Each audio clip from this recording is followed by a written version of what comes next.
Tous les quelques années, de nouvelles directives, de nouveaux groupes de travail et de nouvelles promesses de changement voient le jour.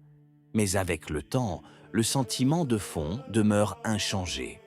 Pourquoi la question des abus continue-t-elle de hanter l'Église sans qu'une solution véritablement définitive soit trouvée? Un évêque émérite suisse a adressé une lettre directement à Léon XIV, contenant une réponse précise, étayée par des preuves et des statistiques. Et personne ne souhaite lire cette réponse à haute voix dans les instances officielles de l'Église. À la fin de cette vidéo, vous comprendrez pourquoi la réponse existe déjà. Elle a été écrite noir sur blanc par un évêque et est systématiquement éludée par les dirigeants de l'Église. Vous comprendrez aussi pourquoi un second événement, survenu ces dernières 24 heures, rend la situation encore plus urgente. Commençons par les faits. Le 21 mai 2026, l'évêque auxiliaire émérite de Coire, en Suisse, Monseigneur Marian Eleganti, a publié un texte dans lequel il qualifiait le processus synodal de thérapie occupationnelle ordonnée par le Vatican.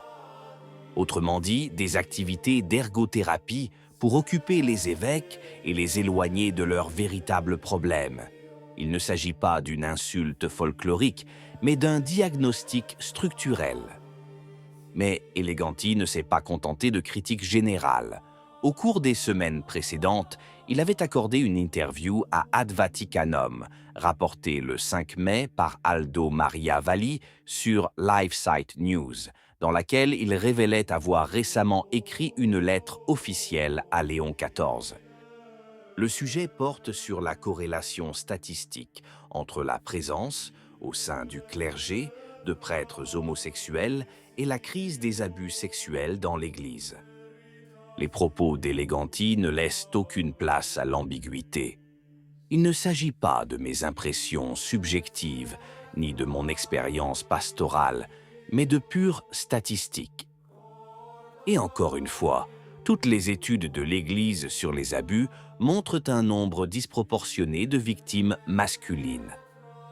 Un éléphant dans la pièce, c'est le titre de son article de 2025, un problème que tout le monde voit et que personne ne veut évoquer dans les instances officielles. Il nous faut ici comprendre précisément ce qui se passe. Marian Eleganti est un évêque de l'Église catholique, formé en théologie en Suisse et ancien évêque auxiliaire de Coire pendant plus de 10 ans.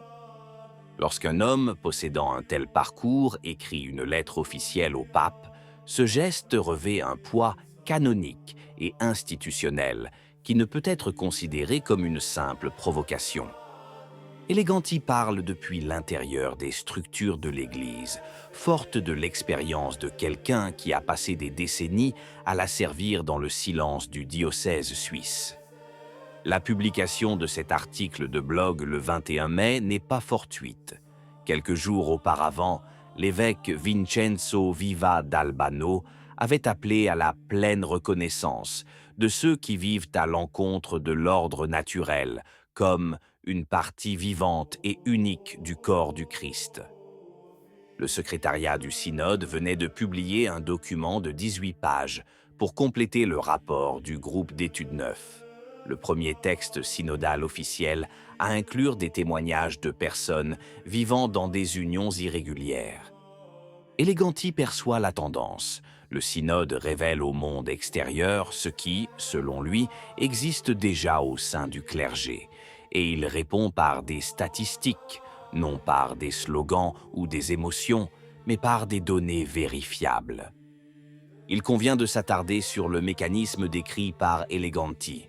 Il n'affirme pas que tout prêtre ayant une orientation non hétérosexuelle est un agresseur. Il le précise lui-même. Ce qu'il affirme est plus précis. Lorsqu'un pourcentage anormal de membres du clergé ayant certaines orientations se concentre, un contexte institutionnel se crée dans lequel le contrôle mutuel s'affaiblit, le signalement devient plus difficile et la transparence est réduite. Ce n'est pas le problème de l'individu, c'est le problème de la culture interne qui se forme lorsque le problème est systématiquement nié. Il existe une autre dimension. qu'Eleganti n'évoque pas explicitement, mais qui ressort des faits. L'Église allemande n'est pas un cas isolé.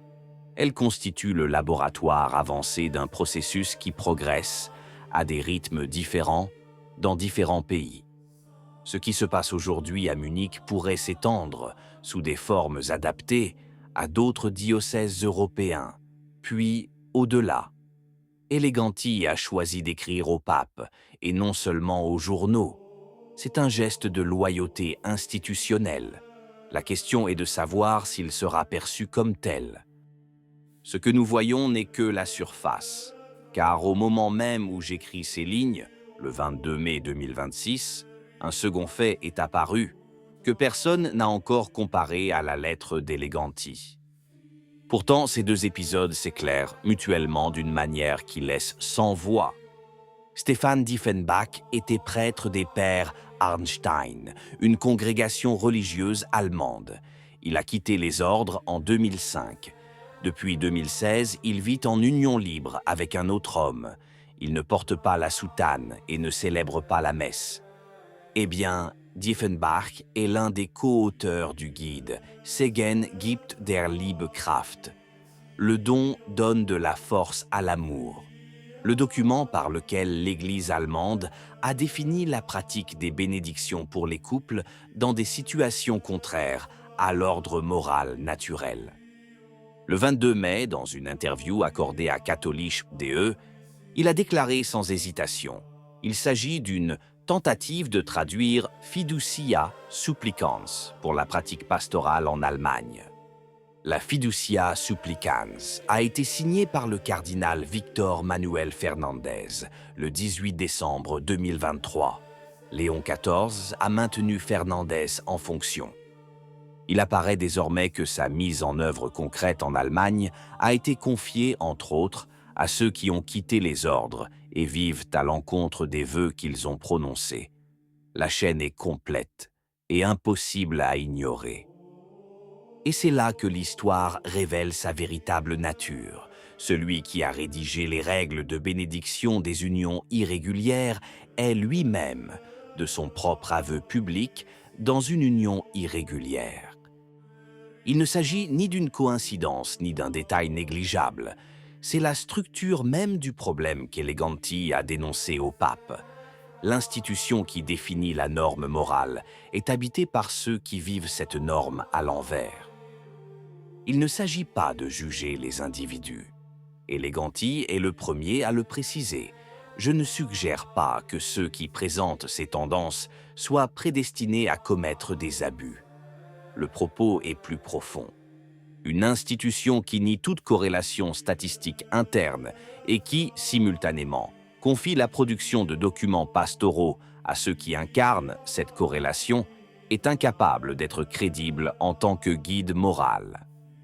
Non pas par manque de charité, mais par manque de cohérence structurelle. La question qui se pose maintenant est la suivante. Léon XIV a-t-il répondu à la lettre d'Eleganti? A-t-il convoqué l'évêque? A-t-il demandé un compte rendu des informations? Ou a-t-il laissé la lettre sans réponse, comme c'est souvent le cas pour les rumeurs gênantes qui parviennent au siège apostolique?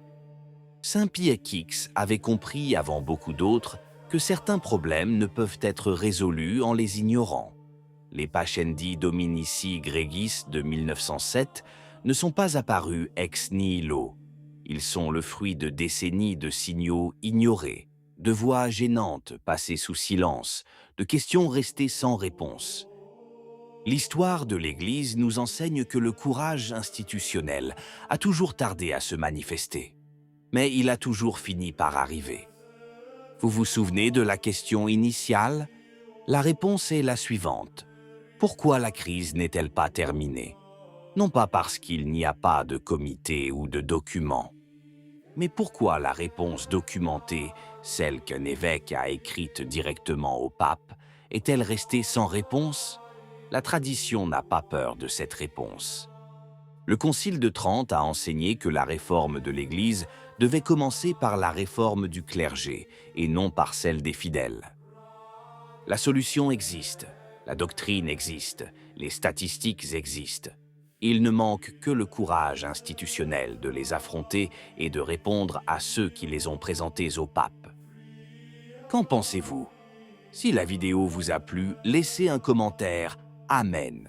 Que Dieu vous bénisse.